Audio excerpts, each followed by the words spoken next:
என்னத்தை கூப்பிட்டீங்களோ? உங்களுக்கு என்ன பிடிக்கும்னு சொன்னாதானே எங்க அம்மா செய்து எடுத்து தருவா. ஆமா மர்மல சொல்லு. இத்தே எனக்கு பிரியாணினா ரொம்ப பிடிக்கும் தே. ஒரு நாளைக்கு 2 பிளேட் பிரியாணி கல்யாணத்துக்கு முன்னால திம்பதே. ஒரு நாளைக்கு 2 பிளேட் பிரியாணினா கிட்டத்தட்ட 350 ரூபாய் ஆயிருமா மர்மல?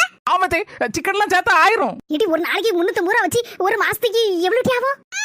எம்மா எனக்கு தெரியலம்மா, நீயே கணக்கு போட்டுக்கோ. ஒருவேளை படிக்க வச்ச மாதிரி என்ன சொல்லணும் மர்மல? ஒரு மாசத்துக்கு கணக்கு பார்த்தா 10,000 சில்லற தாண்டிருமே மர்மல.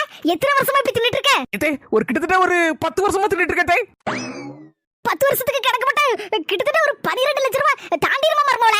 ஆமா தே தாண்டிரும். மர்மல சொல்லுறேன் தப்பா நினைச்சுக்கிடாத. இந்த 12 லட்சத்தி சொச்ச துட்டி இருந்துச்சுன்னா ஒரு கப்பல் மாதிரி காரை வாங்கி விட்டு அங்க இங்க சரட்டு புரட்டுன்னு போயிட்டு வரலாமா மர்மல? இத்தே உங்களுக்கு பிரியாணி பிடிக்குமா? பிரியாணியா? பிடிக்காத மர்மல. 10-15 வருஷமா நான் பிரியாணியை தொட்டதே இல்ல பாத்துக்கோ. பிரியாணி பிடிக்காதுன்னு சொல்லுதியே, அப்போ 10-12 லட்சம் ரூபாய் சேர்ந்துருக்கு மாத்தே உங்ககிட்டயும். கப்பல் மாதிரி நீங்களும் கார் வாங்கி விட்டுருப்பீல, அந்த கப்பல் மாதிரி கார் எங்க நிக்கி காட்டுங்க தேன்ட்ட.